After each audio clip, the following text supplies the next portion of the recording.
Hello there, and welcome to the Pirates Online game, The Legend of Pirates Online, TLOPO. Yeah, so, welcome. You can't see anything right now because I was lazy and didn't set up game capture, but why are there two? Why are there two instances of Pirates Online? I'm gonna assume it's EXE? I mean, it's gonna crash anyway because I tabbed out while it was loading in the game, but we always expect a couple crashes right when the game starts, right? Or right when the stream starts. You know what I mean. We're probably not gonna actually be in the game until like fucking 7:45, like 15 minutes. It's gonna be 15 minutes since the stream started before we actually get into the game. That's just how it goes. That's just how it goes. We've accepted it. But yeah, welcome to Pirates Online. It is our usual Wednesday, stuff. If you notice, I'm a little bit weird today. Alright. Cool, the game actually loaded in. I'm going to hang out for a little bit and not bother the game by tabbing out or whatever, because I don't want to increase the chance of it crashing, because if you do literally anything to upset the game at all, it will just decide to crash. So we're gonna just kind of run around a little bit. Is the game feeling a bit stable? You know what, we'll head out to the fishing docks. I want to tab out to make sure that the game is actually capturing this time, but like, yeah, until I feel confident that the game will not crash when I try to do that, I'm just gonna hang about. Yeah, we're headed over the fishing, and the fishing area is, if I had to guess, not loaded in. Would you look at that? I was right. Okay, the fish are not loaded in. That is just, at this point, it's just like, it's a bug, but that bug is not gonna go away. You know what? Actually, you know what? Here's what I'm gonna do. Okay, so looks like we are capturing. I do need to change the capture window a little bit. There you go. You know what we are going to do? I'm just gonna go ahead, while I'm thinking of it, send feedback. Feedback type, bug reports, category, fishing. Yes, we are using Windows. Alright, so here's how it goes. So brief description, fish not loading in. Steps to reproduce. Well, fish not loading in the first time. Alright, steps to reproduce. Well, basically, when I go to fish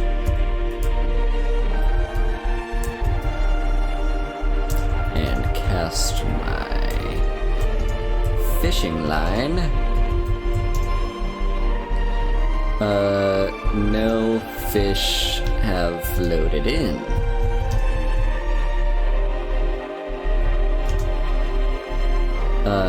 In order to get the fish,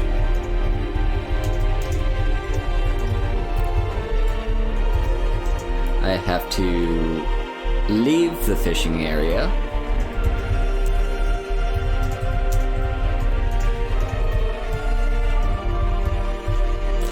enter a new load zone. Wow. They don't give me any, what the You know what? No fish have loaded in until. Well, let's just do that until I back out, go to a different load zone, and come back. Close enough. I think they get the point, right?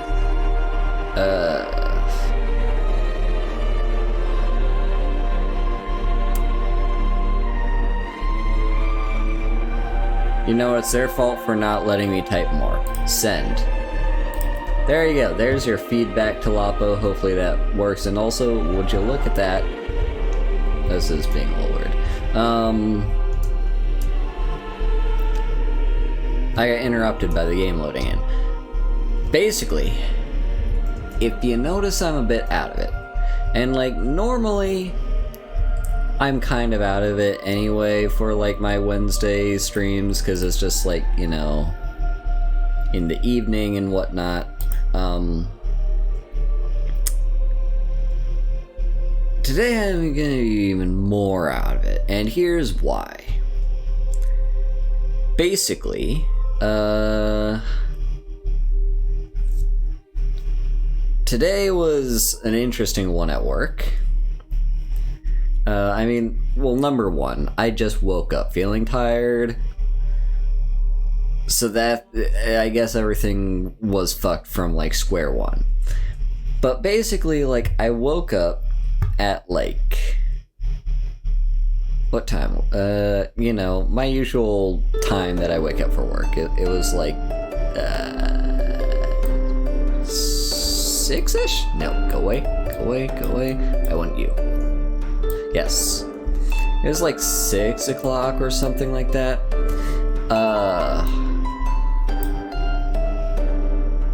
Game?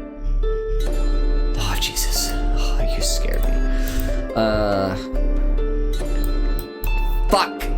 I don't like the yellow tangs. They're the worst. The worst fish in the entire fucking game. It jumped me. It fucking jumped me. But yeah, like, normally, here's how I deal. I go from, like, hello, come on. No. Aha, there we go. And I can upgrade to a journeyman fishing rod. How much is that gonna cost? Probably more than I have. Upgrade fishing rod. Do it. Cost me 1,000. Hello, Vivian. How you doing?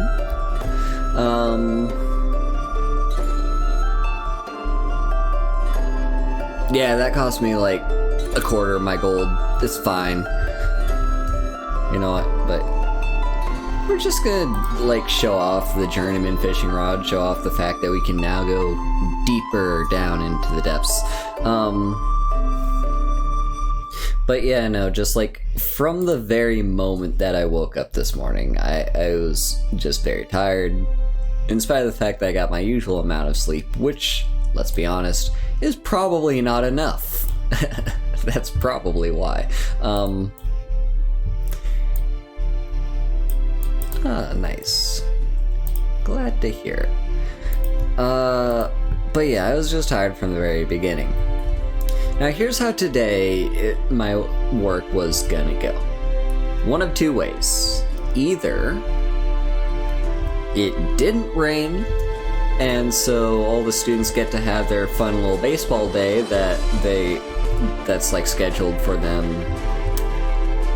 You know what? We're now level 21. I'm gonna do this for a bit. Just to see. No, not that. Not for the Spanish. Skeleton infestation, that's the one. We're gonna stray away from the main quest just for a little bit. And yeah, we just need to go to Isak Congrejos, so we're just gonna launch our sloop. By the way, is there no game audio? There is not. I don't know why it does this.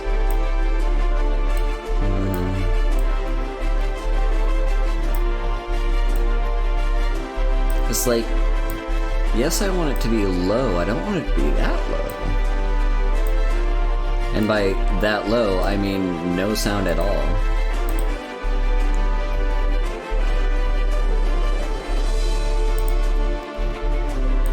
Alright, well, have a good time. I hope the rest of your work goes well and you get home safely. But yeah, basically, yeah, it was supposed to be baseball day. It was supposed to be like, you know, the kids go out, they play baseball, have a good time. You know, that good stuff. That's not what happened. Because, well, there's always the chance of rain. And so they're like, you know, if it rains, you cancel it, and we do class as usual. But it's a different schedule than usual because I guess there's a number of different factors. Number one is the fact that Golden Week is coming up, and it starts on Friday, meaning no school on Friday. And I believe there are no classes until like next Friday. I mean, there are classes tomorrow, but like there are no classes until next Friday as of this Friday. But yeah, basically like the point being is there's a different schedule than usual. All the third years are gone on like a school field trip. So like, yeah, it is just us in like the first and second years, and they were supposed to play baseball and they couldn't because it rained. So instead, what happens is I have to teach 4 classes. 4. This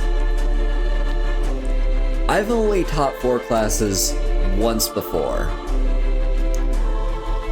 and I was exhausted. And so yeah, this was my second time teaching 4 classes in a single day, and it wasn't any more fun than it was the last time.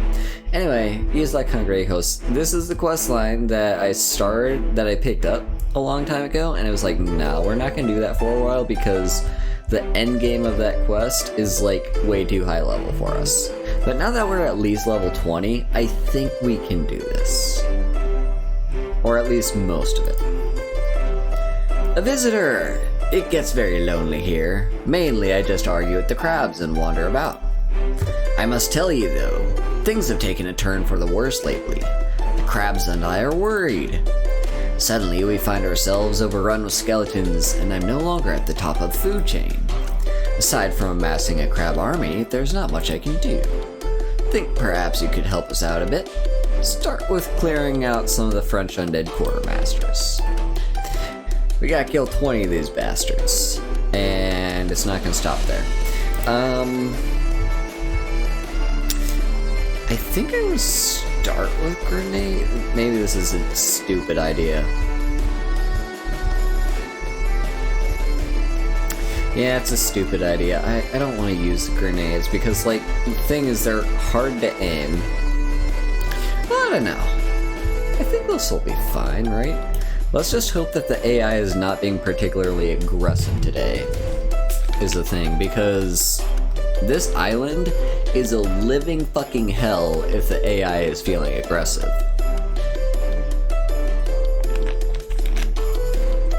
I struggled so much on my main character because of that.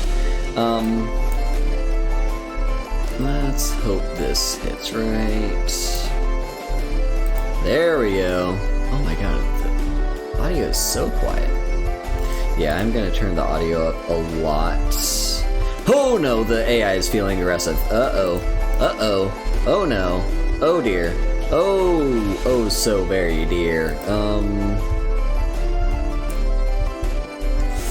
This is fine.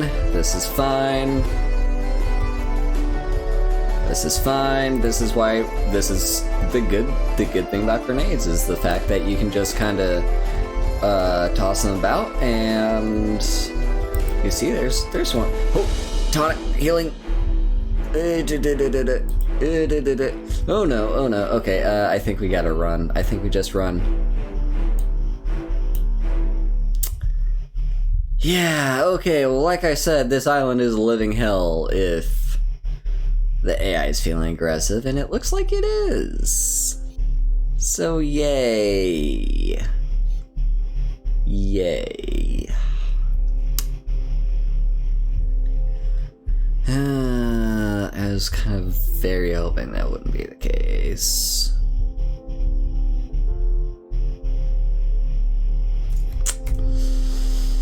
What other weapons could we use? We got sword. That's a saber. I do have a broadsword, right? Yeah.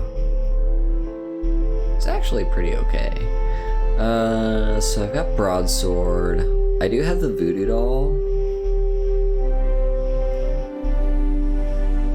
Yeah, voodoo doll's okay. Daggers.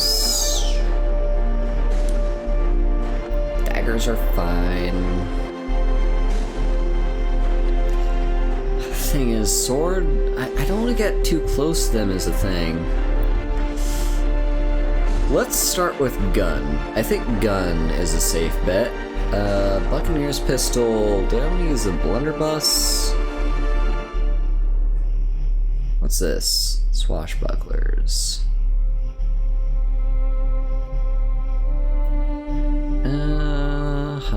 Let's see.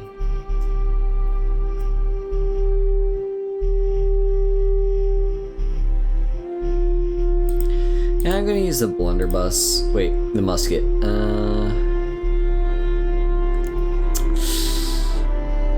don't know. I'm gonna try the musket. I'm hoping the musket is fine because, like, it's the longest range gun, so, like, I'm kind of hoping that'll stave off any enemies that feel like they want to be aggressive towards me. These giant crabs aren't going to be a problem, though. Watch me back right into them and they start attacking me. Oh, look at how far away the musket goes, by the way. Just look. We are admittedly kind of close to these giant crabs, but okay, this is fine. This is a fine place to start. Let's go Bane Shot. And now that I think about it, I think the first time, like the first couple times I just hung out on this island, this was my strategy, basically, was like, use gun. Ah, yeah, that's the problem with the musket, I forgot. It's like, you have to be... You can't be too close. That's why the bayonets are especially good, because, like... Yeah, the bayonets are especially good, because that helps you with the... Uh-oh. Oh no. Oh no, oh no, oh no. Hey, there's the quartermaster dead. Let's run away from these crabs for a minute. Yeah, okay. Yeah, so that's a problem with the musket. I still think we should maybe be fine, though. Anyway, back to my story. Yeah, so baseball got rained out. And so... yeah, now I have to teach 4 classes in a single day. Which normally is like...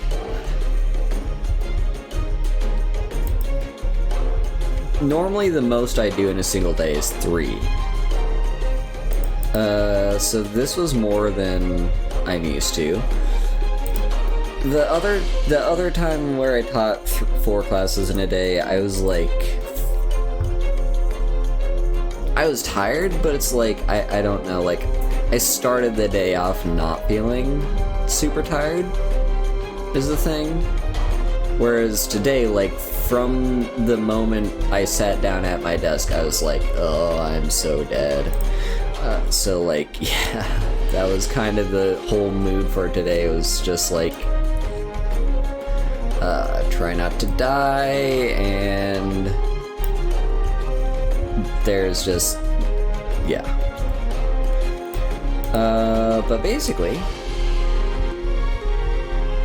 yeah, it was like so my first class was second period. My second class was third period. So I had basically no free time between those 2 periods. And like from the moment I got to work in the morning, it's like I have to get shit done. You know, I have to get this lesson plan finalized for third period for the second years, and I have to get you know, I gotta get worksheets printed for my first class of the day. So like a lot of stuff I gotta do like during first period. And then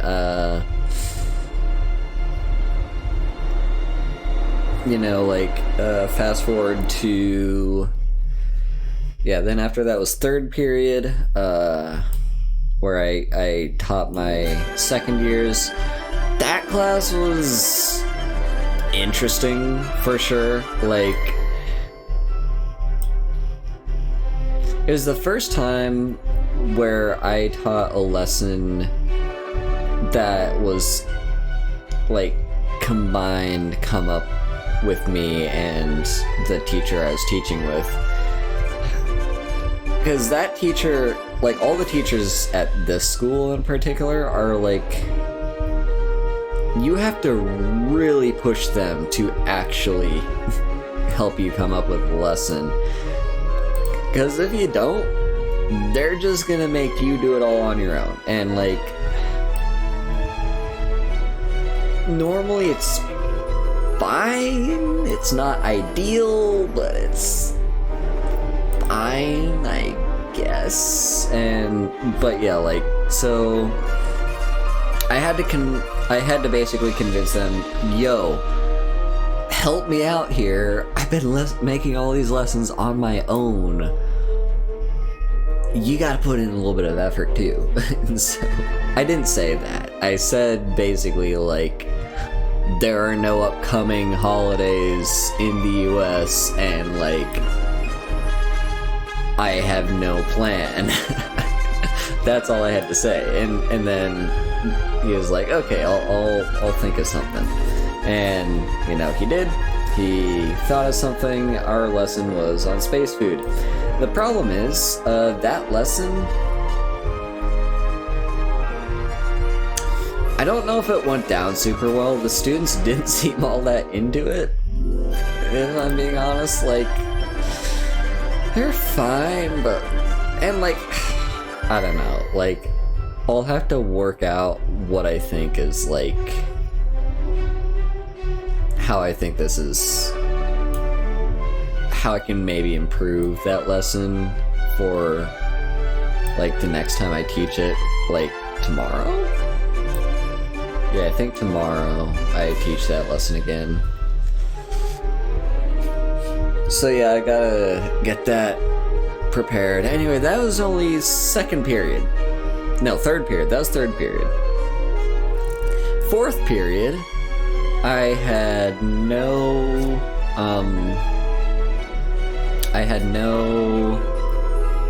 what was it?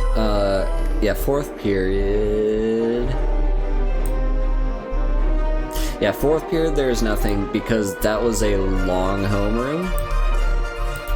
So, like, at Japanese schools, there's short homeroom, which is just, like, you know, 15 minutes or so. It's what they have every single morning at the start of school. It's short homeroom, just kind of like, I guess, take attendance and be like, it's like their daily briefing or whatever, and then I have no idea what goes on in long homeroom. Maybe they like play a game or something. I don't know. I was actually recruited to be involved in short homeroom on Tuesday. That was yesterday. Yeah, I was actually recruited to be involved in short homeroom. I'm normally not. I normally have nothing to do with homeroom classes, but like on Tuesday, the teacher was just like, "Hey, come with me. You're gonna do some like small thing for short homeroom." I guess he just want to like torment the kids to force them to like greet me in English first thing in the morning, which is something that they don't normally have to do. That's probably what the reason was, but I did it. It was fine. I talked about coffee. Cause he was just like, yeah, come to class, and say something. Just keep it short. Just like a short thing. Make it have something to do with like a morning routine or whatever. And I was like, okay, cool, I'll do that. So I went to class and was like, yo, I drink coffee in the morning. What do all of you drink for breakfast? Like that. That's what it was. It was neat. But anyway, that was yesterday. We're still talking about today. We're only halfway through the day here. We only just got to 4th period. With long homeroom, I don't get involved.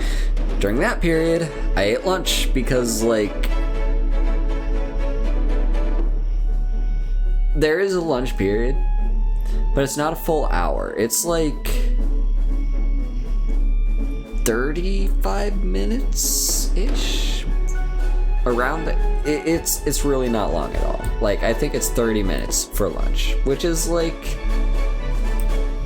Like, technically, you don't need that long to eat, but it's still just... It feels kind of short to me. And like, especially during my lunch period, I like to unwind and turn my brain off from work and just be like, hang out on Twitter and Discord and, chat with people and like maybe do some Sporkle quizzes. So like, that's what I like to do for my lunch period. And so I'm basically like any class sandwiching the lunch period in which I do not teach also counts towards my lunch period, where I am basically just like, what's work? I don't do work. So yeah, that was 4th period. That was kind of nice, It was my first actual break in the day since I came into work this morning. Then 5th period happened. 5th period was, that one I also had to teach. 5th period was first years? Right, oh yeah, so, like, first period with second period. Second period was with first years, and that was me teaching them for the first time ever. Like, this particular class I hadn't taught yet this year at all. So I did my introductory lesson, very simple stuff. I'm very used to it. Second period was that brand new lesson about space food that honestly I'm not feeling super confident about it being a good lesson, but I don't know. Maybe I can make it better later on.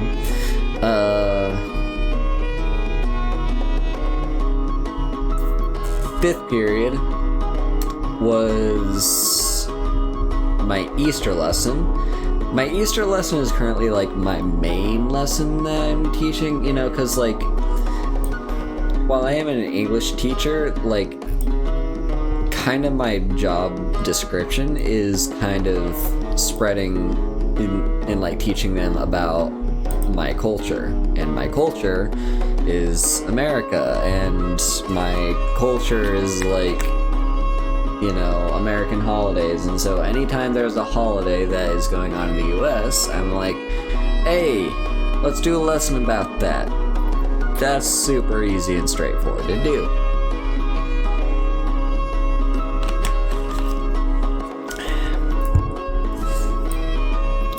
I try to make sure I can like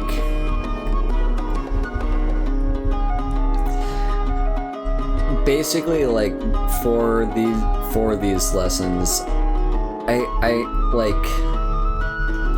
tried to find a decent balance between making sure I don't ignore stuff that shouldn't be ignored, but also don't make it too complicated for these students that are like, you know, kind of low level with their speaking abilities. And you know, yeah, there's just like I'm always trying to find that balance in my lessons. Oh, what is this? An enhanced repeater pistol. Quick load, infinite venom shot. Oh, nice. Oh, this is our first repeater pistol.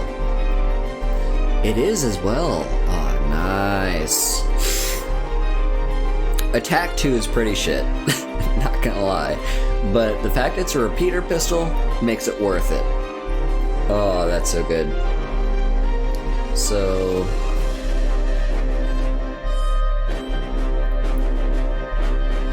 honestly, fuck the Buccaneer pistol. The repeater pistol is where it's at. And why am I keeping the Swashbucklers pistol? I guess it's got healing boost, but... I think I don't need it. Okay. Anyway, let's go back to this person. Anyway, yeah, that was the Easter lesson. And then... hello, Woodruff. Good work, the crabs and I thank ye. It turns out this infestation is the works of a chap named Pierre Laporte. I hear he is the leader of a group of French pirates causing trouble throughout the Caribbean.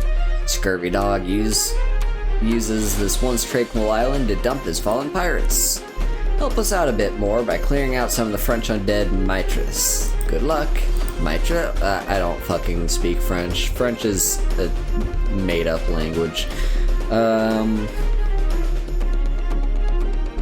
Yeah, no, let's show off the repeater pistol. And why it's so good. But basically, back to... yeah, okay, here. Quick little demonstration on the repeater. So, you know how, like, with most guns, you have to, you know, fire your shots, and then you reload. With the repeater pistol, you get 3 whole shots before you have to reload. So... I mean, we also get unlimited venom shot, which is nice. I do like that, although it's kind of not super necessary because, like, venom shot is very plentiful anyway. But, watch and learn. So, take 1 shot. I don't reload. There's no reload. I can take another shot. And another shot. And now I have to reload. Usually, genuinely with, generally with, repeater pistols, you're not gonna go, like, aim shot, aim shot, aim shot. You're gonna go quick shot, quick shot, quick shot. That is the best way. Like, this is one of the best DPS weapons in the game, to be honest. Anyway. Let's try and take these guys on, and again, hope the AI is not feeling too aggressive. And yeah, you can kind of notice the very low amount of damage I'm dealing this guy, but I am dealing a very high DPS, and that's what matters. Oh right, yeah, I wanted to turn up the volume real quick. Why does it... You know what, fuck it. Let's turn these all the way up.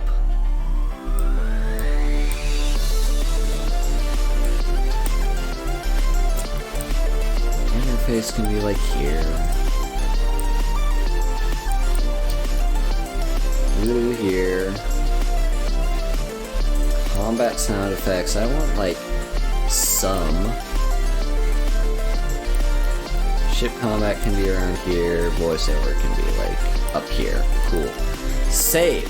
Fucking save those options. Do not like. Yeah. What? Why does it keep doing that? Alright. Oh, so much better. Alright. Back to the game. Oh, right. We also level up our gun. Let's go to skills. Let's see. Honestly, let's upgrade Sharpshooter. So right now, our firearms and ranged dagger attacks have a 5% accuracy boost. Now it's a 10%. That's a good boost. Also, we have level 9 guns as a... Oh, look at that. It's another repeater pistol. This one is worse because... I mean, it's the same attack. This one has Monkey Panic, which I guess is probably good. And so is Sure-Footed, but like... I don't know. I guess it's like 3 attack versus 2 attack, but it's still, I don't know. The difference is negligible, and I'd rather have the rare one. Anyway, we also have the Sea Dog's Bayonet. Hell yeah. So, you noticed with the musket, we couldn't shoot when we were at close range. The bayonet fixes that problem. So, we've unlocked a few nice guns there. Seems pretty sweet. Alright,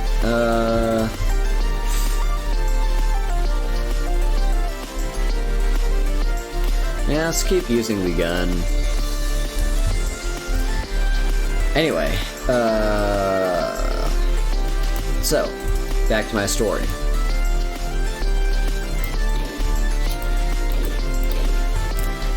Basically, hang on. I'm gonna use a quick load ability, which means for a fixed period of time, we do not have to reload at all, and would you look at that? Oh, we destroyed him! Oh, that was good! Yeah. So, anyway.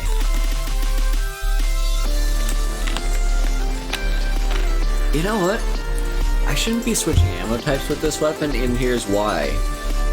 The power of a repeater pistol is you do not have to reload with every shot. But me reloading after one shot with the Bane shot is just like, it defeats the purpose. So let's just not use Bane shot, let's just only use our Venom shot.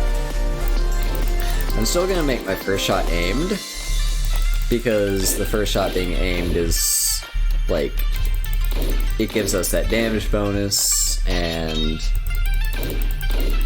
the enemy's not gonna be able to, like, you know, they're not already engaged with us. Yeah. Oh, look at that. We got some throwing knives. So attack 9, also attack 9. This one has a healing boost. An infinite aspa is kind of nice.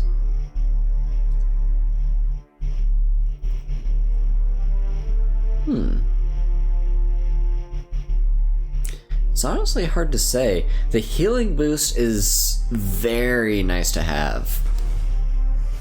Like, don't get me wrong, that is super good. But Dagger Rain's pretty powerful. I don't know if powerful is the right word, but it's a unique ability, and the unique abilities tend to be pretty good. So, I don't know. It's hard to say which one I'd give up. I think the healing boost is more generally applicable, and also the reason I'm saying I'd rather keep the Aspden's knife is because look at the value here. 5 gold, 462 gold. Whichever one I keep, I'm selling the other one, right?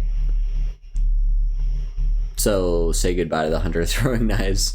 Music, keep playing, please. So, yeah. By the way, I forgot to mention this at the start of the stream. If you hear some weird ambient white noise coming through my mic, that is most likely going to be the cooling pad that I have running right now for my laptop. Because,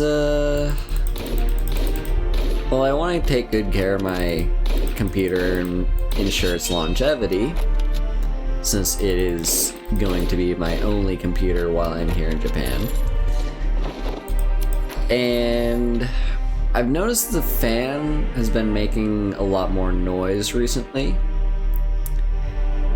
And to limit my need to bring it into a repair shop in case the fan breaks or something, I'm just like, you know what, I need some external cooling on this thing. So that's probably what you're hearing. If you're hearing some ambient white noise that sounds like a fan going, it's because it's a fan that's going on my computer to keep it cool and make sure that the internal fan doesn't have to run itself too much and eventually break.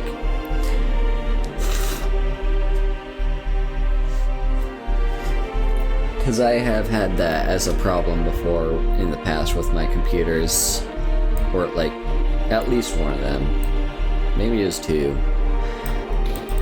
But anyway,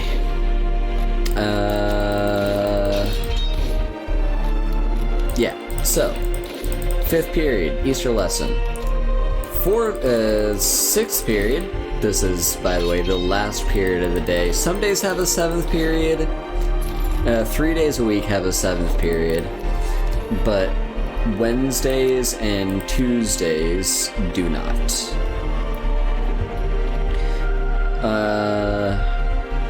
So yeah, today being a Wednesday, we end at 6th period.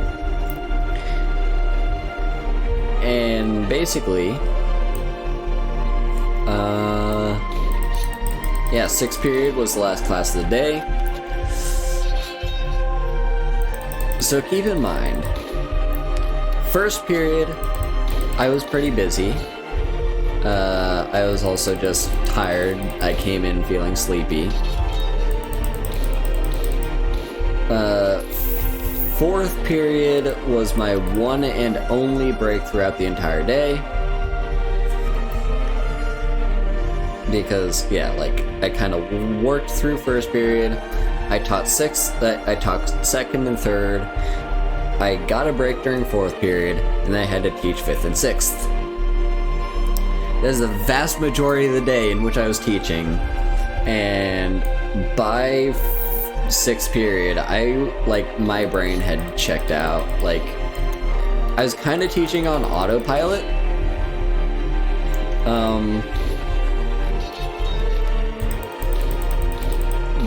But yeah, like, because good news is it was a lesson that I taught several times already, so I knew what I was doing. I didn't really have to think too hard.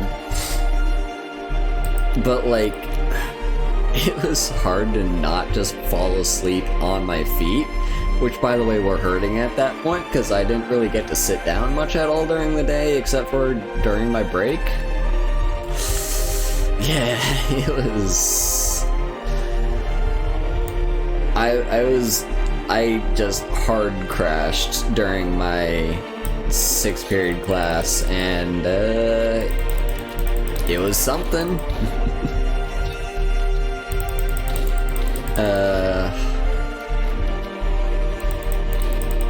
I was just like so out of it. And you wanna know how out of it I was? Like, from the moment the class began. And part of this was like through kind of misinformation that confused me from earlier, because this class was 1-4 and the class period before that was 1-1, I think. Yeah, I think it was 1-1. And the teacher I was teaching with in that class is a different teacher than I was teaching 1-4 with.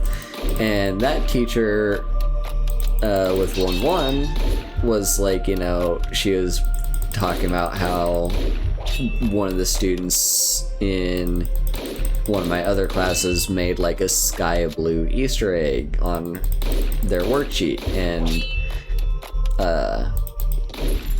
so like, and she was like asking me like, oh, what class was that for? 1-4, right? And I honestly have no idea. I can't keep my classes straight, and like, so I was like, sure, 1-4. And then like, but fun fact, the very class I taught after that one was 1-4. And so I had this moment in my head as we were about to begin 1-4, and I was like, oh shit, have I already taught these kids about Easter? Is my Easter lesson, like, did I fuck up? Did I not prepare a new lesson for these first years? And it's like, no, because you see, here's the thing. My first Easter lesson with these first years was in like, it was Monday. 2 days ago was my first lesson, my first Easter lesson with the first years. I never teach the same class twice in 1 week. So there's no way I could have already taught these kids about Easter. I could have followed that logic pattern. The reason I didn't is because I was super tired. Alright. Let's use this quick load, and then fuck you up so much, fuck you up so much. Oh, that was so good.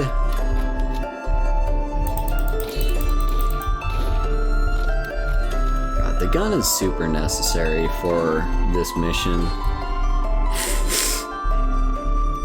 Anyway, yeah, so that was the whole Easter lesson deal. Yeah, I was basically like in that moment just having a little mini freak out as class was starting, like, did I already teach these kids about Easter? And yeah, I mean, like, I had a backup plan immediately, which was basically, if it turns out I have already taught these kids about Easter, then I'll do a quick run down to the teacher's room, to my desk, and quickly print off some worksheets for the space food lesson, because that is literally the only lesson I have prepared. And yeah, but no, it was fine. It was all fine. I hadn't taught these kids about Easter yet, and so I came back, and you know, my feet hurt. I was falling asleep on my feet. I was basically like, you know, I'm dead. I am so dead.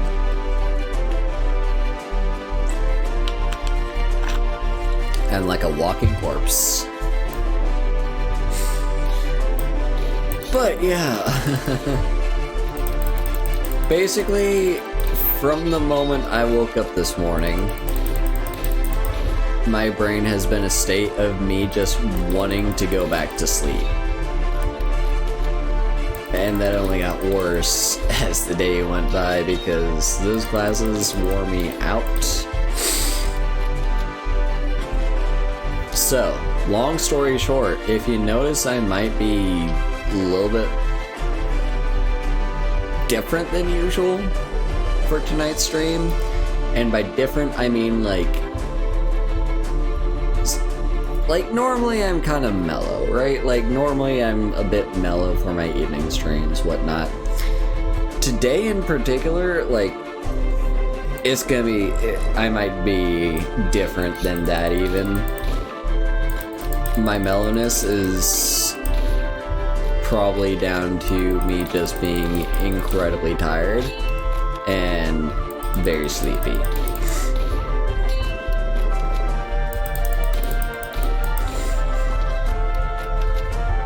Now, there is like a culture in Japan where like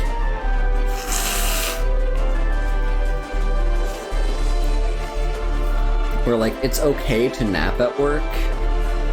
Like as long as there's nothing pressing you in the moment. Like if I was napping like during the time that I should have spent preparing for a lesson, like if I decided to nap for first period instead of like get my shit together for the first 2 classes of the day, that would have been a no-no.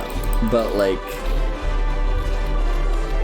as long as you don't have any obligations or any pressing obligations, it's fine to nap at work. Anyway, let's talk to you again. That'll show them. Maybe these parts will be a bit safer, though there's still work to be done. We must take down some of their leaders if we want to make some progress. French undead lieutenants can be found around this island. They can be a good start to cleaning up this place.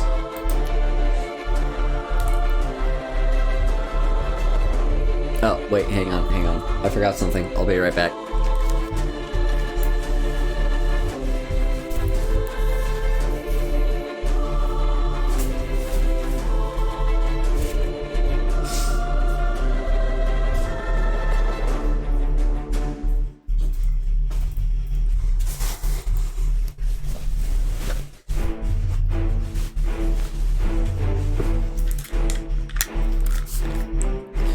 Alright, I'm back. I just remembered that I forgot something very important that I always have with me every time I stream, and this time I just kind of forgot it. It's my Wool plushie, but it is now safely with me. Anyway, back to... what was I talking about? Me being tired and sleepy and stuff? Yeah, that seems about right.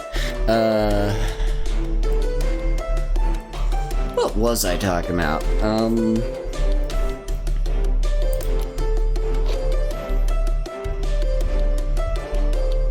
Right, like nap culture in Japan. So like... yeah, as long as you don't have anything pressing, it's generally okay for you to nap at work. Like, it's maybe not be the best thing ever. It just kind of depends on your workplace, I guess. But, like, the reason is, if you're napping at work, that means you've been a hard worker. Like, napping at work generally means that you've been putting in a lot of effort, and so, like, you need a break. In the US, napping at work means that you're slacking off and not making as much use as possible out of the hours that you spend at work. Talk about a toxic work culture. You know, like in the US, it's like the companies basically, you know, you are what we are, like, we're spending money on you, so you'd better make use of the time that you are here. And it's like, it's just very different, you know?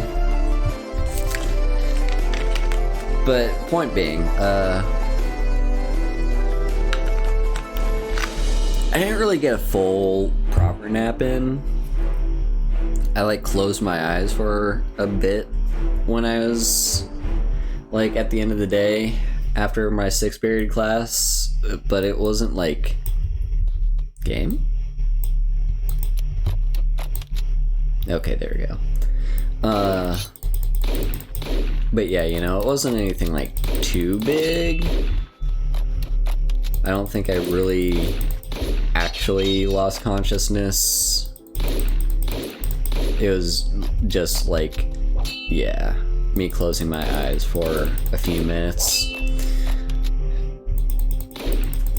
Then, after I got home from work and kind of hung out at home before this stream,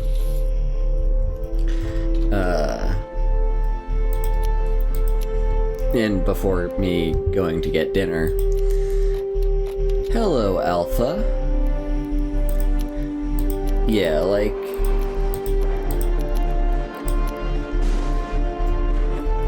I'm not a napping person. I don't nap at all. I love you too. Yeah, I just don't take naps at all. Naps are not my thing. Because the thing is with naps is, number one, depending on when in the day you take them, they can mess up your sleep schedule. And number two, that is time in the day that I could otherwise be using to be productive in some way, like time that I could spend talking to my friends or partners, or time that I could spend playing a game or watching a movie. Like, you know, it feels like napping is like, first of all, my brain is never like, napping isn't already a part of my routine, and therefore it's hard to make it a part of my routine. It's hard to like make it so that my brain's basically like, okay, during this time of day, you are going to guaranteed feel sleepy enough that you are willing to nap. Like, my brain is just not wired for that.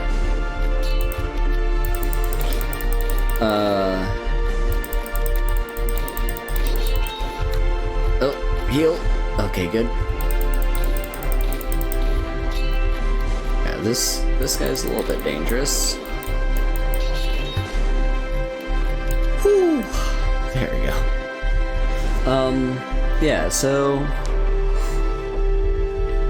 But today was just, I was feeling very particularly tired, and so it's like, you know, I'm gonna close my eyes for a little bit. And so, like, I did take an actual genuine nap. It wasn't like a huge nap. It was maybe like having my eyes closed for 3 minutes. No, having my eyes closed for 10 minutes, and then like actually be drifting off to sleep for 5 minutes.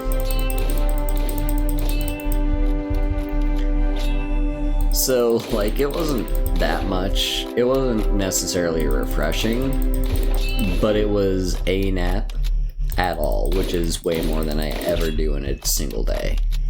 So that's gonna tell you how tired I am. If I nap at all, it means I was really tired. Holy shit, we're so close to dead. 9 hit points. Oh my god, 9 hit points. That was cutting it close. I should have drunk one of my healing potions, but we are fine. We're fine. We're not dead. But yeah, I took a nap today. That tells you how tired I was.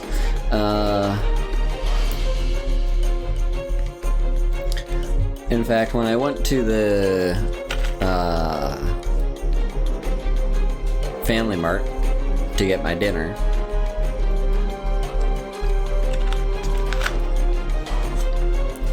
I was planning on getting my spicy water, you know, my favorite spicy water drink that's like ginger and lemon sparkling water, which is like heavenly stuff. Like, that is so good. Like, it's good for your throat, it just tastes good, it's amazing. And that was my plan, was to get that for me to drink during my stream tonight. I just completely forgot to grab it when I was there, so yeah. I don't know to blame that on my tiredness or just my, like, how easily distracted I am by stuff or how easily forgetful I am, but still. It was a little bit disappointing that I didn't have it. What I do have instead is I've got some Calpis soda, which, if you don't know Calpis, or Calpis soda in particular, so Calpis is a, soft drink. Yeah, soft drink is the best way to put it. Yeah, Calpis is a soft drink made out of... Well, the name derives from calcium. Like, that's what the cal comes from. It's a calcium drink. So it's... and, like, the reason it was made in the first place is because, like, you know, not a lot of Japanese people had enough calcium in their diet. So, like, they're like, you know what, this is a great way to get you guys to actually consume calcium.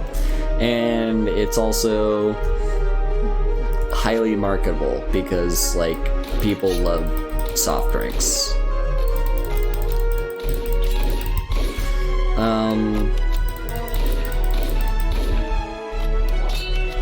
But yeah, this is Calpis soda, and it's a special kind.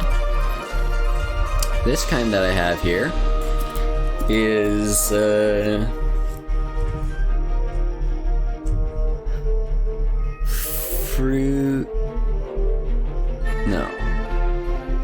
citrus, and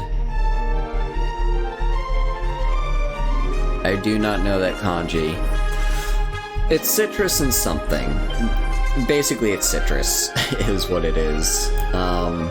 It's like orange and lemon flavored.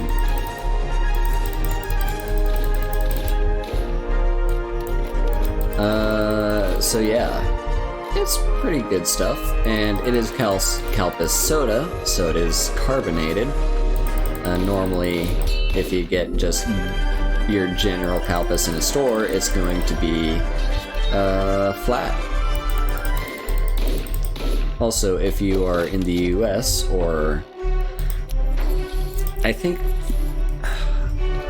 it might be more places in the West, but yeah, like if you're in different parts of the world outside of Japan, it might be sold to you as Calpico instead of Calpis. And the reason why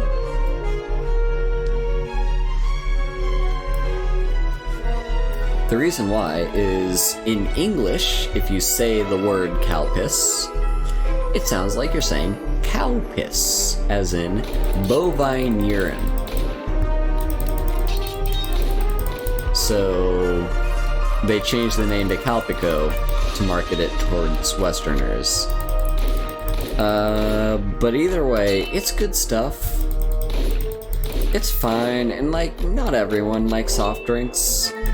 But if your biggest issue with soft drinks is the carbonation, then you will not mind Calpico as much because it's different.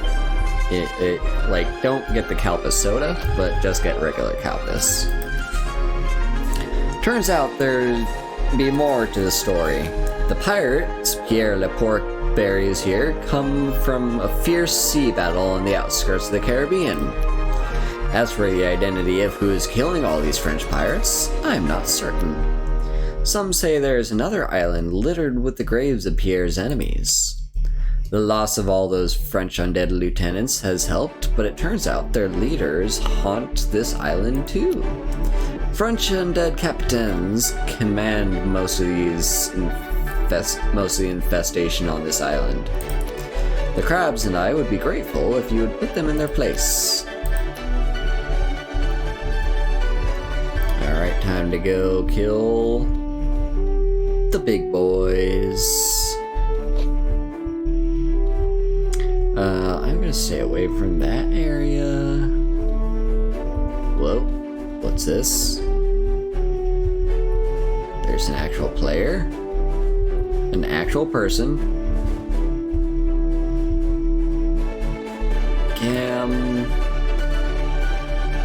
Is that Grios? No, Cam Grejos.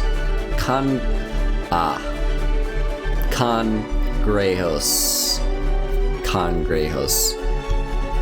Very funny, my dude. Very funny. That's actually a really good joke. Grejos. That's a great joke. Let me take a quick screenshot. There we go. A guy named Cangrejos on the island Isla Cangrejos. And he's in a guild called the Caribbean Isles. Am I over-explaining this joke? Y'all get the joke, right? Like, it's a very straightforward joke that you can't not get. Anyway, let's switch to daggers, I think. This might be suicide, but I want to try it. But also just like absolutely ballsy being... Oh, Jesus. Ah, yeah, these guys are level 27. This is gonna be so painful.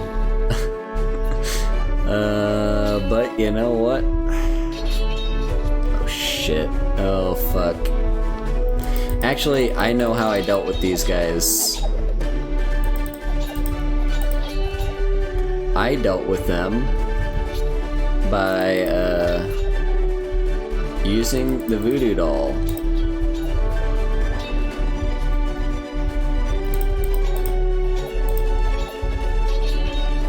Yeah, that's how I dealt with these guys. Because just... yeah.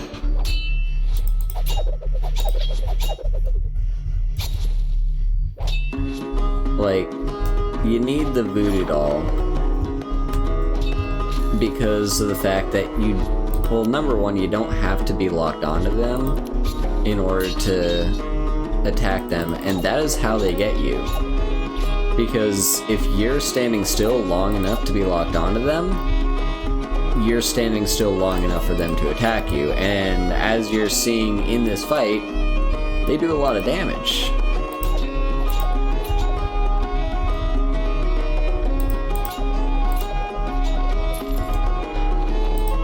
But as you also saw in that fight, you can kind of trick out the AI. It's not easy to do, but you can do it.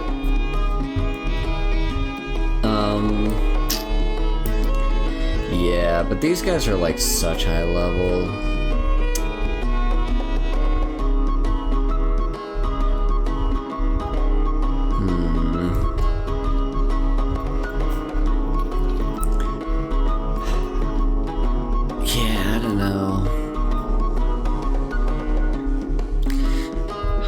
gonna stick with the daggers just because, like, I know I can do it with the daggers. It's not easy, but it's doable.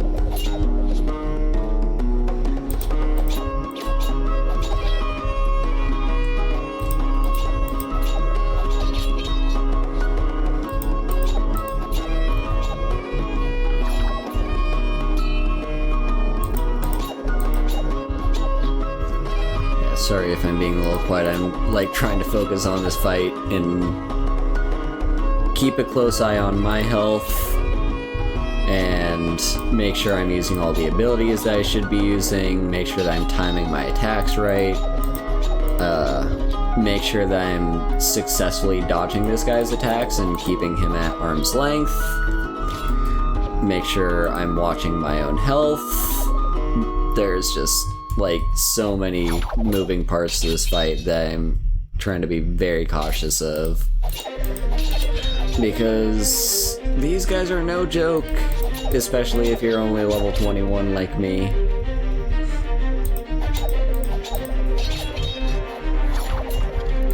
Alright.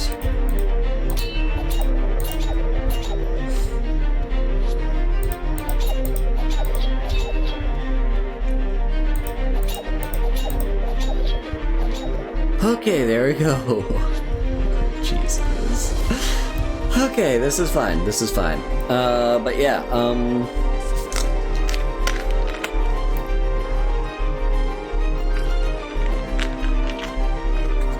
anyway,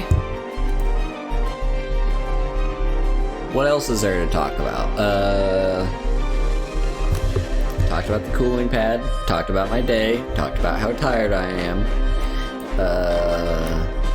Talked about Calpico for some reason. Yeah, I don't know.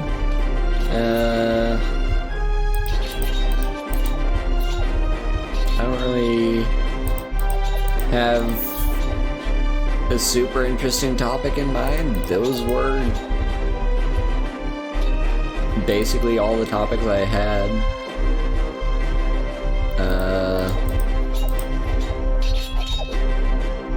Want to talk about the weather?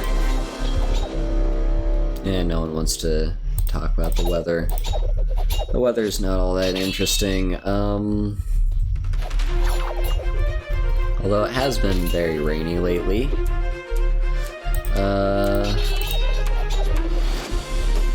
Golden Week's coming up. Like I said, after tomorrow, I'm not really gonna have any classes until next Friday. It's a week. It is a full Golden Week.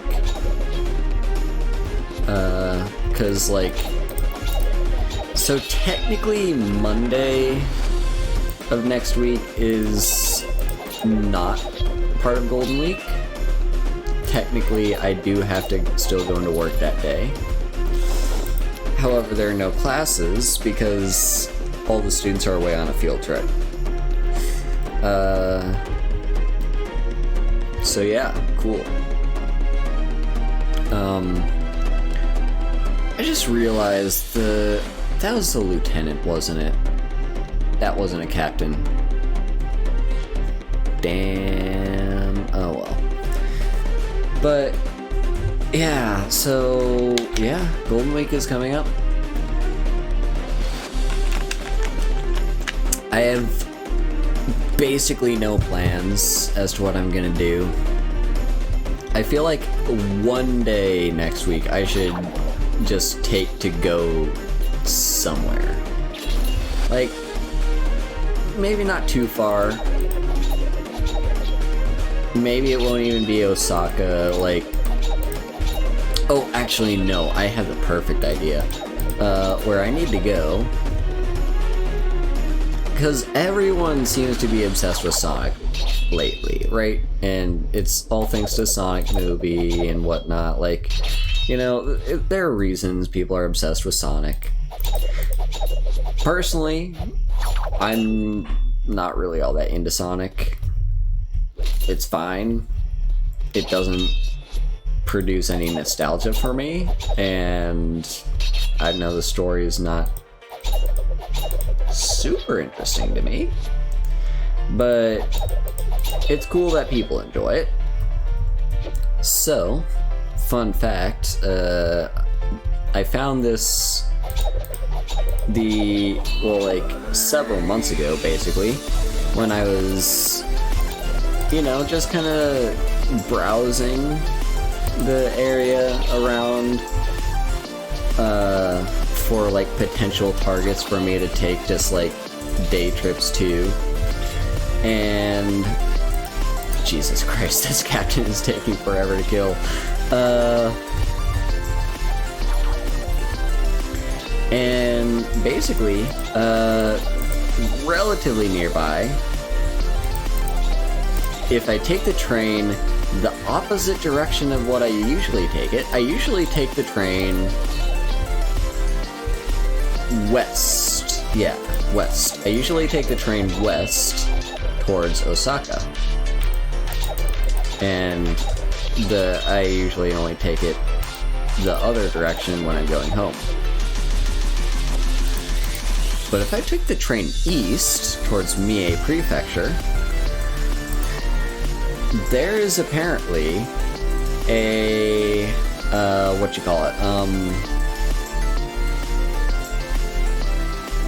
a statue of Sonic, and it's marked on Google Maps as a historical landmark. Now, I don't believe that it actually is, but it's just a fun little thing that it is marked as that. So I don't know. I think maybe one day during Golden Week, I might just take a day trip excursion to that Sonic, take a picture of it,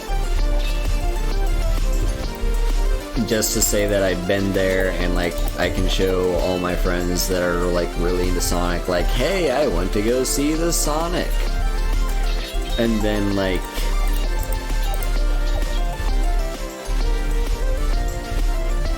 yeah, I don't know.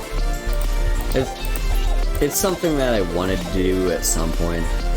Actually, no, now that I am talking about those, yeah, those little things that I had, those little potential excursion targets, I should pick one of those out. I'm gonna do the Sonic thing, but maybe one day next week, I'm gonna pick another day to go out of, another place to visit as well. Maybe I'll go to one of the castles. Ooh, there's an idea. Actually, in the same direction as the Sonic statue is, I did see that there was a statue, not a statue, that there was a castle in Mie Prefecture that's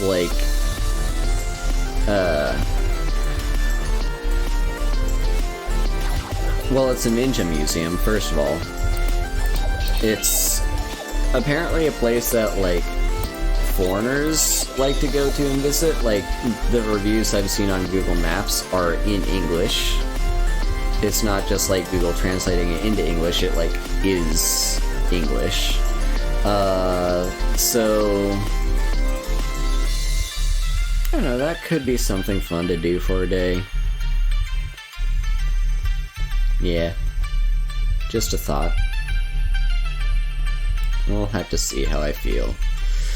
Anyway, one more French undead captain to kill, and it's level 28. So buckle down, this is gonna be a tough fight.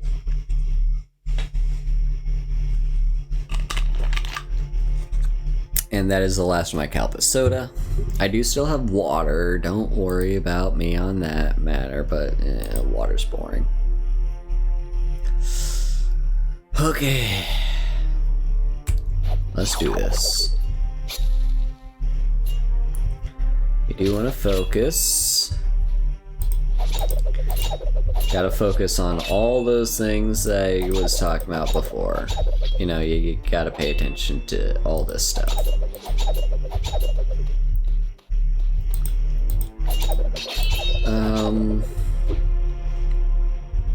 But in the meantime, let's find another conversation topic. Did y'all celebrate Ian's birthday the other day? I mean, I'm sure most of you don't celebrate it, but like, did you at least, you know, acknowledge it? See that I was tweeting about it a lot, and, you know, I was on their birthday countdown stream. They had a stream to count down to their birthday, like, midnight their time. And they just kinda, you know, had fun with that. And I was a part of it. They, you know, they did, a number of things, you know. They did their, oh, Jesus. They did, you know, like, Wordle? Oh shit, I still have to do Wordle for today. But it's fine, I got plenty of time. Yeah, they did Wordles, they did, there is some, what do you call it, Jackbox. I was one of the people that, well, like, I was there for the entire stream, but you can only do Jackbox with, like, 3 people minimum, and there were only a few times during the stream when there were 3 people all at once. But, you know, I was still there for a significant bit of the stream. And yeah. It's just a thing.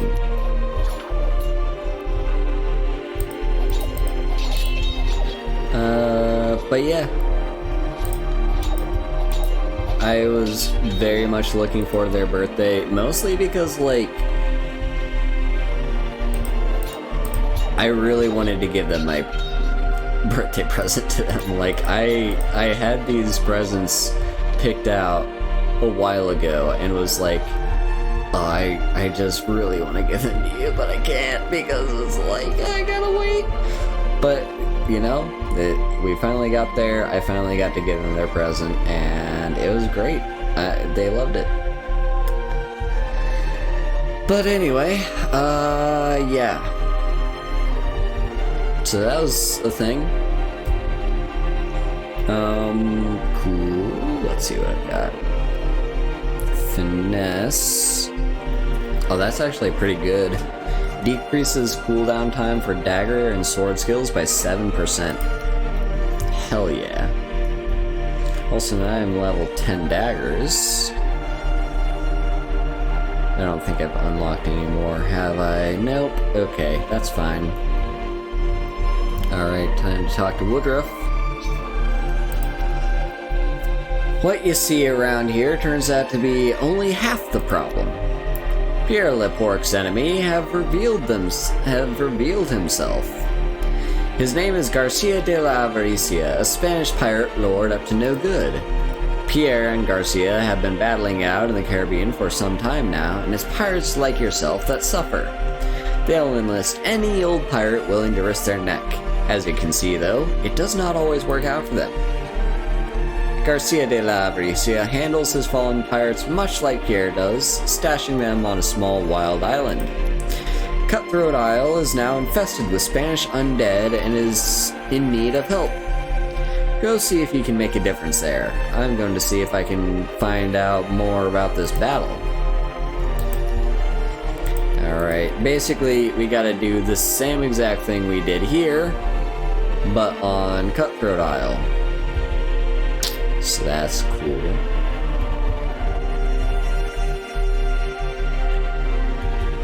Alright.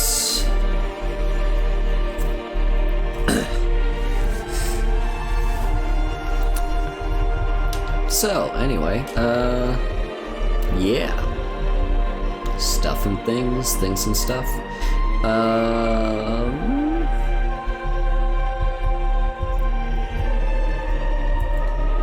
I've been really playing a lot of Yu-Gi-Oh lately, so that's a thing. Yeah, so like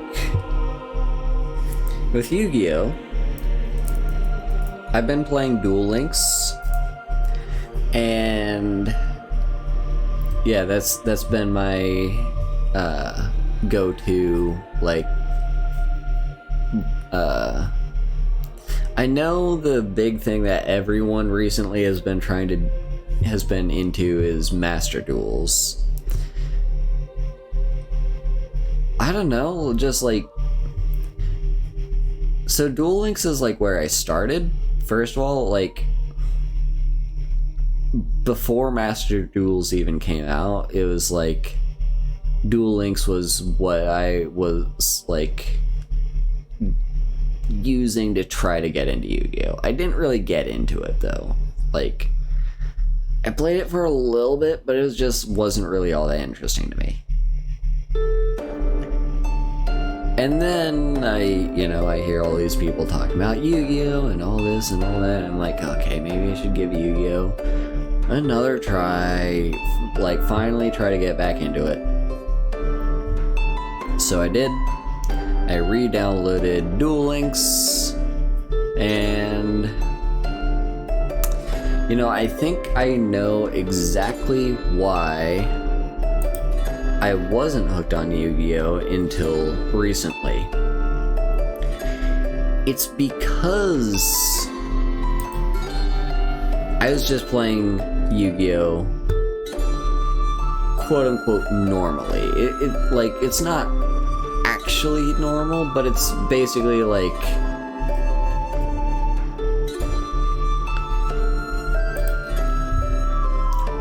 I was basically just following the very basic general rules of the game, which is normal summons and tribute summons. Like, that's all I was doing. I was just doing one summon per turn, and the summons were never really that interesting. They barely had any abilities, if at all, and it was just like a very generic game of Yu-Gi-Oh that I was playing. Yu-Gi-Oh is all about the special summons. Not every deck, I guess. Like, some decks are probably more around normal summons and tribute summons, but generally speaking, you want to focus on the special summons. The special summons are where it's at. So yeah, the fact is that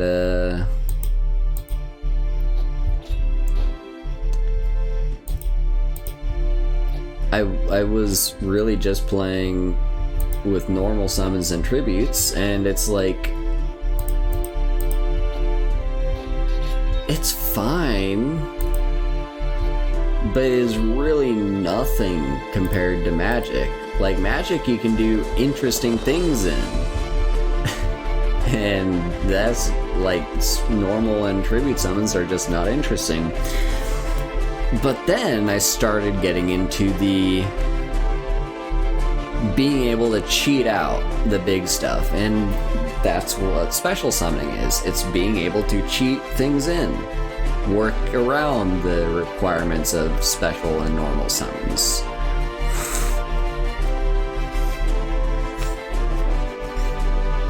And so that's essentially what I did with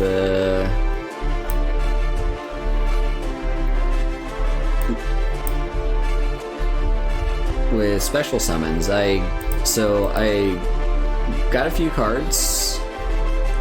They weren't really that great cards, but they're fun.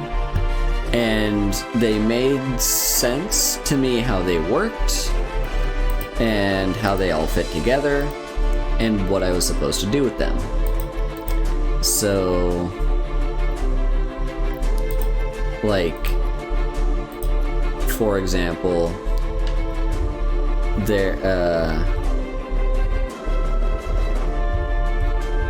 I'm not going to remember the names of all of them. Assault Wyvern was like the main card. It was like the bread and butter of the deck, essentially. Like, Assault Wyvern, like, with 1800 attack, it's almost always gonna kill something in combat, and like, I get to special summon my Blue Eyes White Dragon. And not only that, I get to attack with my Blue Eyes White Dragon the turn that I special summon off of Assault Wyvern. And so it was just like, holy shit, how do you beat this? It's so good. And then I also had like, I had a spell where it's like I can tribute two of my dragons to special summon any dragon in my deck from my library. And I think also graveyard, but mostly library. And so it's like, now Ian tells me this is massive card disadvantage. Like, I am I'm getting rid of a spell and two of my creatures just to get out of Blue Eyes. And it's like, yeah, I can see that. I can see why this is card disadvantage. I can see why the pros do not play this card, or just like anyone. I can see why no one plays this card. But as I'm just getting into the game, and I don't even have like any of the proper cards needed for a proper Blue Eyes deck, because I guess Blue Eyes is mostly centered around tuners, and like the tuner spellcasters that all have different ways of cheating out Blue Eyes. But I didn't have those at the time. I was working with what I had, and that is what I had. But the main point is, I was cheating out Blue Eyes and having a great time with it. It's like, this is what Yu-Gi-Oh's about. It's not about the normal summons and the tribute summons.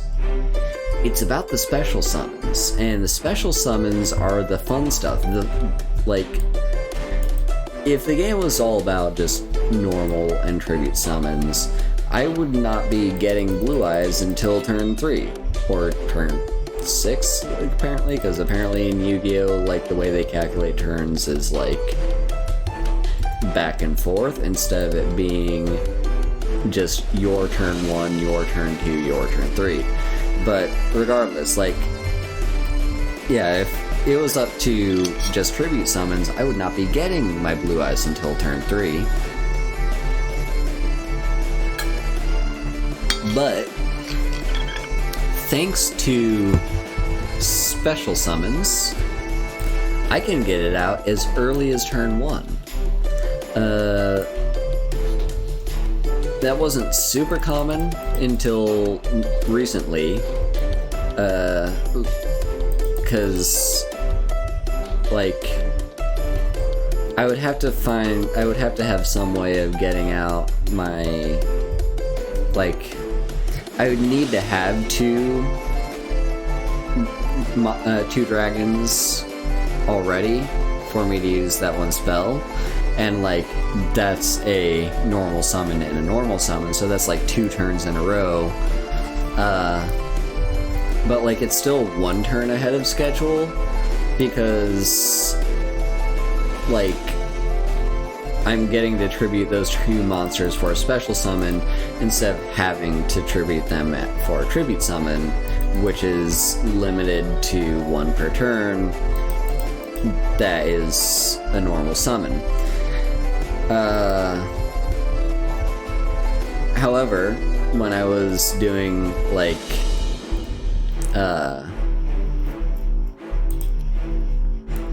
when I was doing the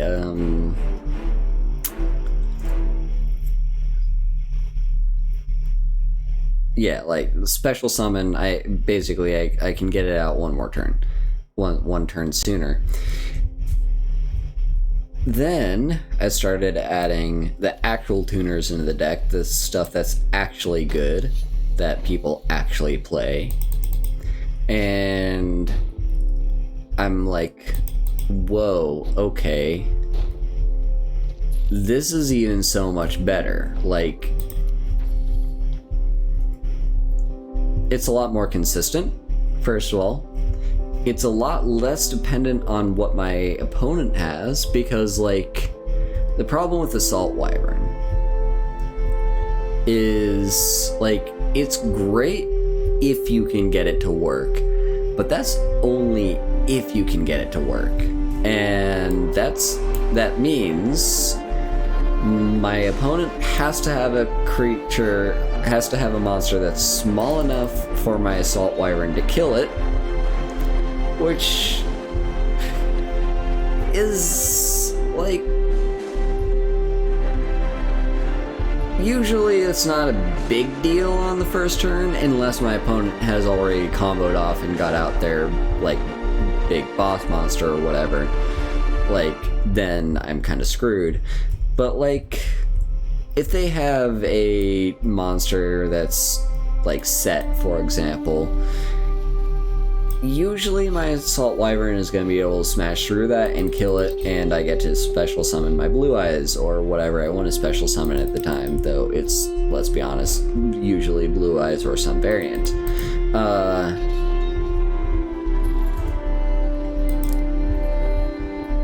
However, with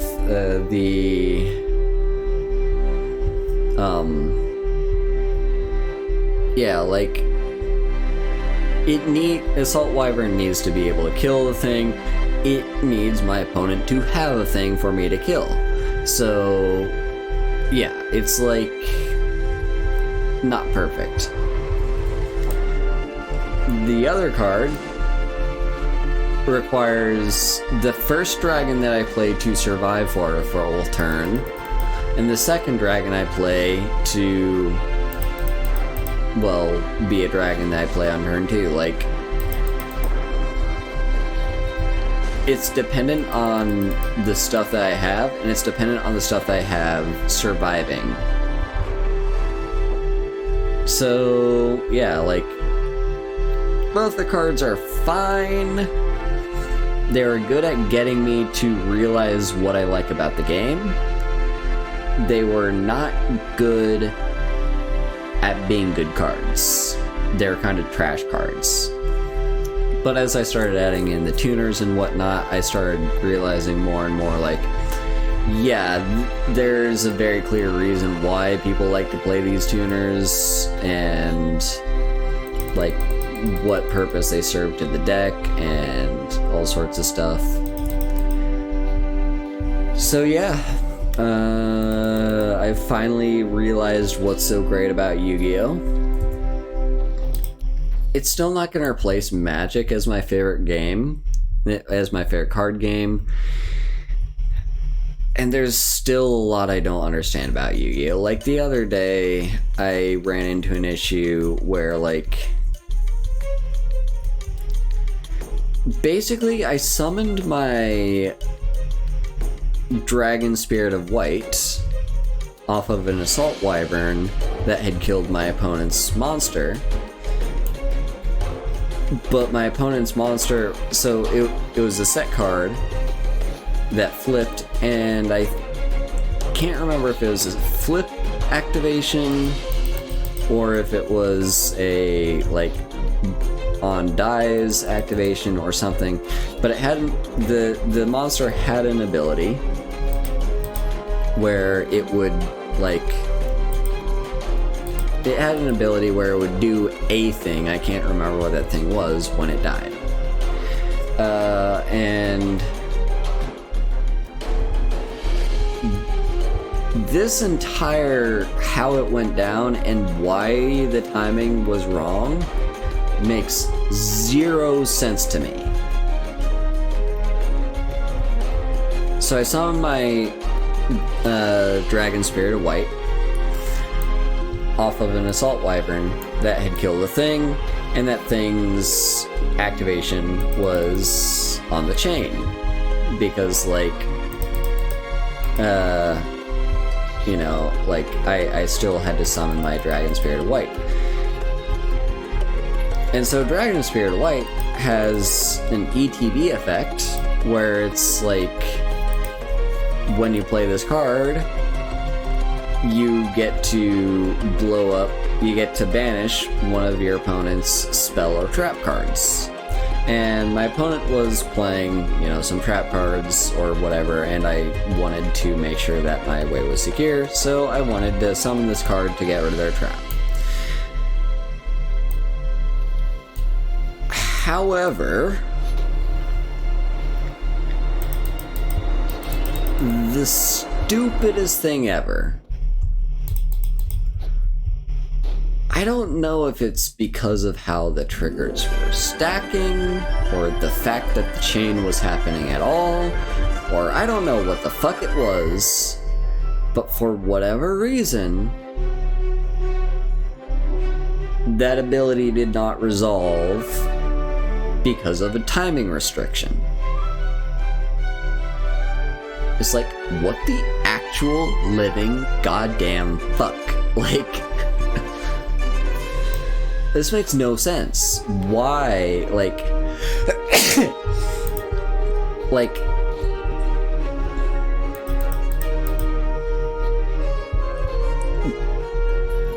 what the fuck is a timing restriction? First of all, like, so, like, I, as a person that plays Magic,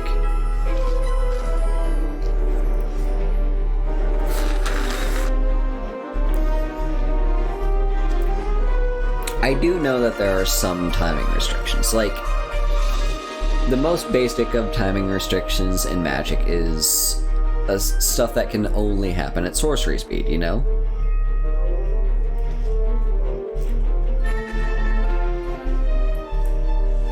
So, like, if you have a card that can only be played or activated during sorcery speed, and there's a thing on the stack, then you simply cannot play it. Or you cannot activate it, or whatever.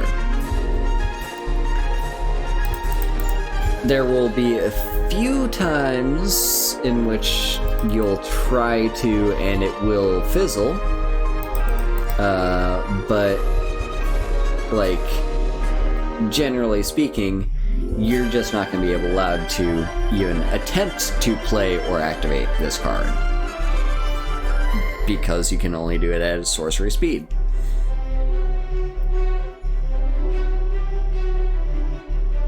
There are some cases, like, I think Cascade might be a case kind of like this, where if you cascade into a sorcery, then the sorcery is the card that you are, like, allowed to play off of Cascade, but because the stack is full, like, there are things on the stack, it's not a time in which you could play a sorcery speed thing, in which case you are simply not even allowed to play the sorcery. But I don't think that's the way it works, because like, you can play creatures off of Cascade, and the vast majority of creatures are restricted to sorcery speed. So yeah, I don't know. But, like, there are a few instances in Magic where you can run into that. Like,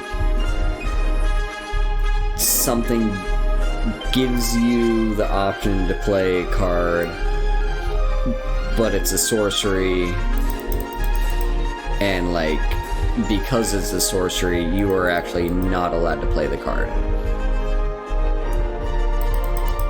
That does happen, although I cannot think off the top of my head an example.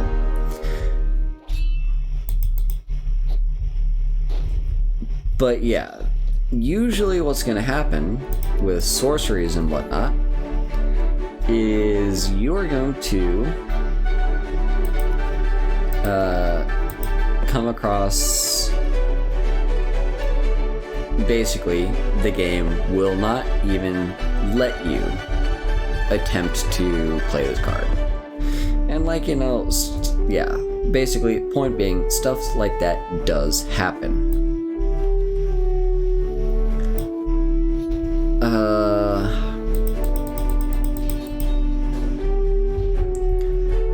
What are some other instances of timing restriction stuff in Magic? Like, not... Besides, like, sorcery and instant stuff, like, in cards that specify on them when they can be played. There's one other case in my head that I have, but, like, I can't think of it at the moment.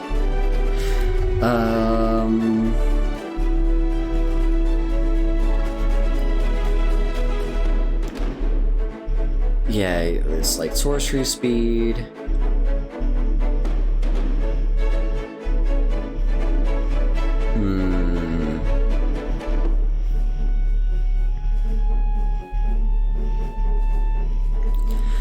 I think there's like one or two other kind of fringe examples that don't really come up all that often that could technically be like timing restrictions in Magic. But the vast majority of time, what's gonna happen is if you cannot activate something or play a card, you will simply not be allowed to even attempt to do so.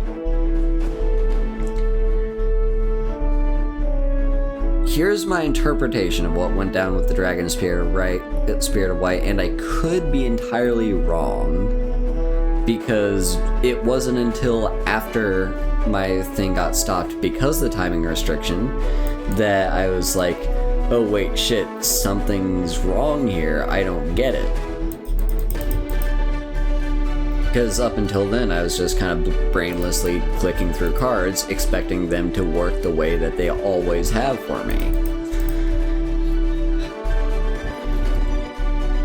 Basically, Dragon Spirit of White, when I played it off of a card that had an effect that was on the chain, I was able to special summon my Dragon Spirit of White just fine. That's totally fine and to be expected. And then Dragon Spirit of White has an ability that happens when it gets summoned, where I get to banish a trap or spell.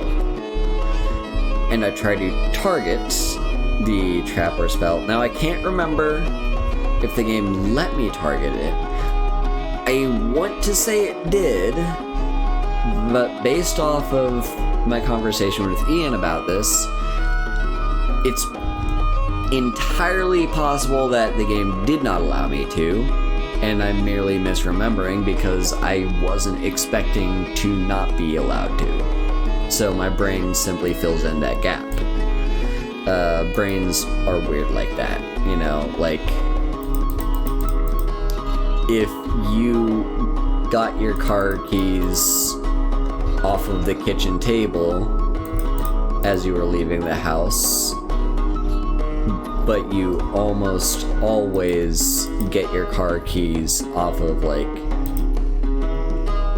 you know, the hook that's near your door, then you're gonna have, like,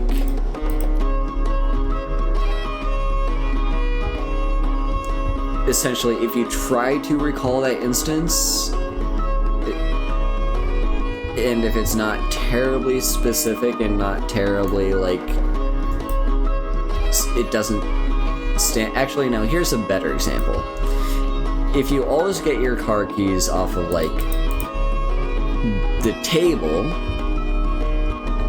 But this morning you got them off of the chair that's next to the table. Your brain is going to fill in that gap unless you're specifically focusing on the abnormality. But if your brain's just on autopilot, your brain is going to fill in the gap with what it expects. And what it expects is that you are going to find those car keys on the table. And so if you look back on the events, you're going to be like, oh yeah, of course I got it off the table. Like, that's always what happens. And therefore, why would this morning have been any different from always? Because we're routine creatures. Human beings are people that like our routines, and it is part of a routine where we're like, yeah, we pick stuff up off of, like, you know, we do things as we expect them to, you know, yeah. We do things based off of expectation and routine.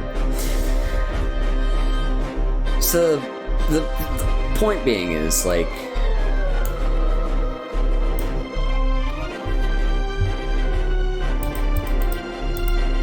here's an example. If you're walking out on the street and it's, let's say it's a crowded area, you know, like, let's say you live in New York City. You know, you're one of those cool people that gets to live in, like, the biggest city in the world and whatever. It's like, cool, good for you. But, like, you know, you're walking on a crowded sidewalk, and your daily walk to work is always going to take you, like, the same route. All the time, every single day. You're gonna be used to seeing unfamiliar faces because, you know, this is New York.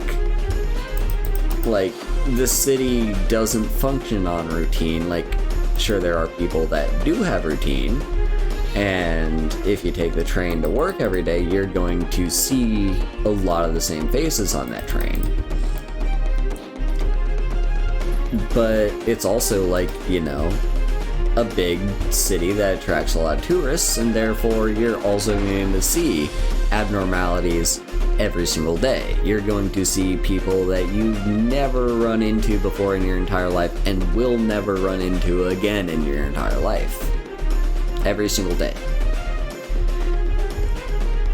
But one person, one of those unfamiliar faces, follows you down your route and they mug you. Or, no, here's a better example. Because, you know, when you're being mugged, it's like you're face to face with the person. It's a lot easier to, you know, memorize their face and realize that you're in a situation where you should memorize their face. But no, let's say you get pickpocketed. And it's like, it's an instance of, like, you kind of know who pickpocketed you. You know it was that one person that kind of bumped into you, but people bump into you every single day because like, the sidewalk is crowded. So, like, you don't memorize those faces. And so it's like this one abnormal instance in which you should have memorized a face. You're simply not going to successfully memorize it, and you're not going to successfully give accurate information because of the fact that your brain is so used to routine that, like,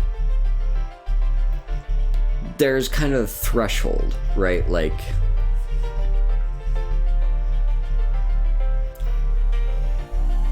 oh, here's a great example. Like, let's say, you know, you're walking out in the street and a stranger bumps into you and, like, you, in that very moment of them bumping into you, you don't think anything of it, but it leads down into like a chain of events that leads into like a big car accident, whatever, you know, like, you're not going to necessarily remember that person and all the details about that person unless you, like,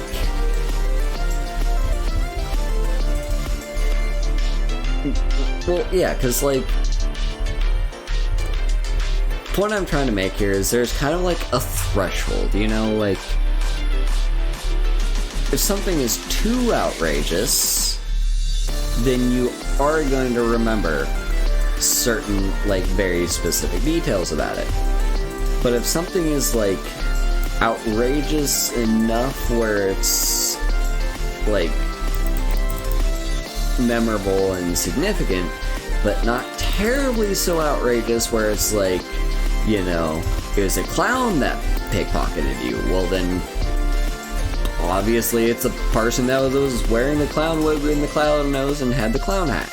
It's like, no, if it was just like some random dude wearing a trench coat with, like, you know, he's white and has brown hair and, like, no special defining facial features, it's like, well, good luck at identifying this person to the police because, like, he looks the exact same as so many other people that you've seen on the street. Like, yeah. That was a long tangent.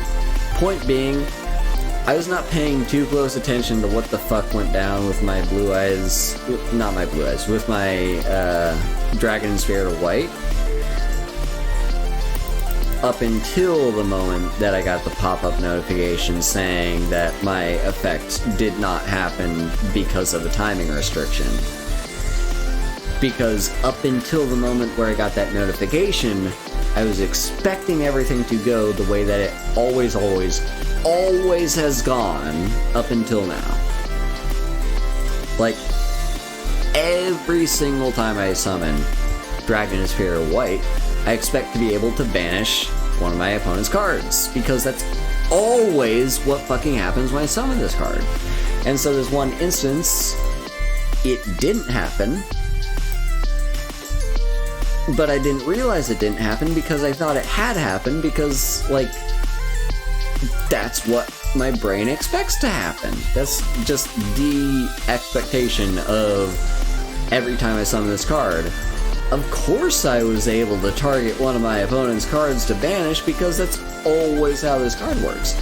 But no, in this one case, apparently there's like a timing restriction thing or whatever. I don't fucking know how it works. I don't get it. I don't understand what the timing restriction was.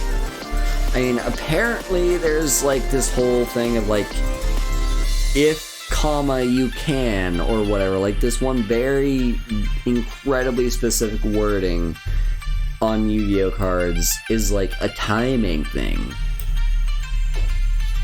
No, it's like, yeah, it's a when you can card. When is an instantaneous thing that happens immediately. But you can requires a window of time. But here's my huge gripe with this. It's the fact that the you can requiring a window of time, it does not create its own window of time. Like, okay, I get, like, let's say in Magic, there are some cards that, you know, some cards have immediate effects upon entering, and some cards require you to make decisions in the middle of effects as they resolve. So, like, let's say there's a card that says you gain 4 life, and if you do, you can target. Hang on. I need to do some inventory maintenance here.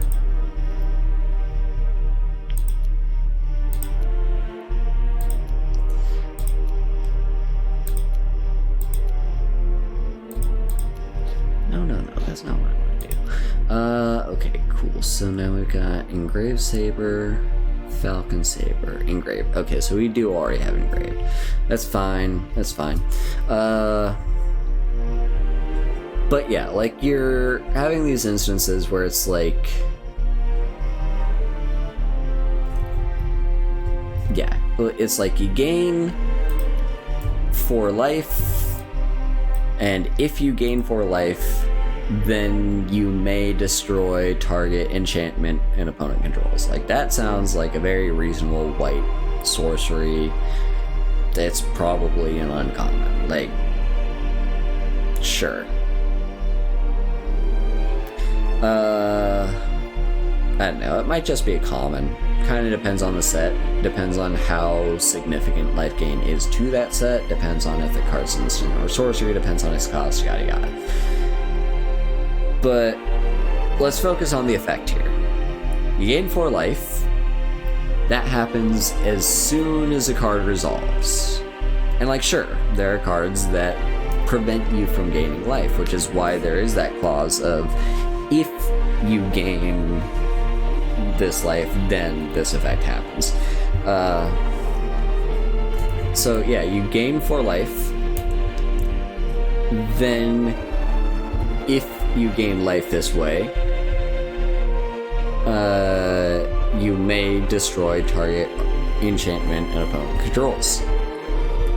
So this is dependent on your opponent controlling enchantment at all.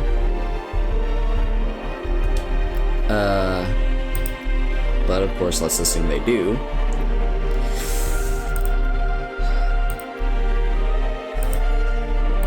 Like,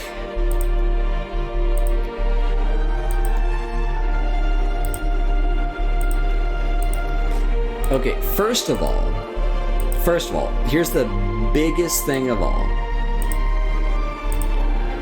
You are not going to see some stupid thing where it's like, well, this second effect can only happen at sorcery speed, in spite of the fact that the first effect happens at instant speed. It's like,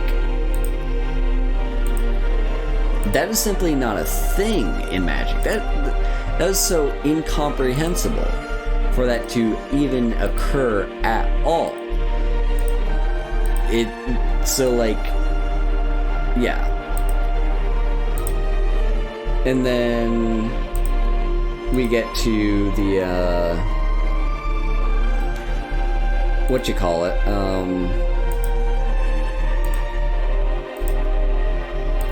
yeah, but like, let's say for some silly reason it does have some sort of clause like that. The card itself would create the window of opportunity necessary for you to make those targets and make those decisions. Like, because the game isn't dumb. Because the game actually makes fucking sense. Like, Yu-Gi-Oh! Is these really dumb, incredibly specific timing things that if you make one tiny mistake, your card's not going to do anything. That doesn't happen in Magic. It's just frustrating. Anyway, I'm blabbering. I should get to bed earlier tonight than I usually do, which means I should end the stream. So, we're gonna go and raid Chaz. Our friend Chaz is playing Valorant. Let me mute your stream, friend. Yeah, so he is playing Valorant. Yeah. So we're gonna raid him. in the meantime,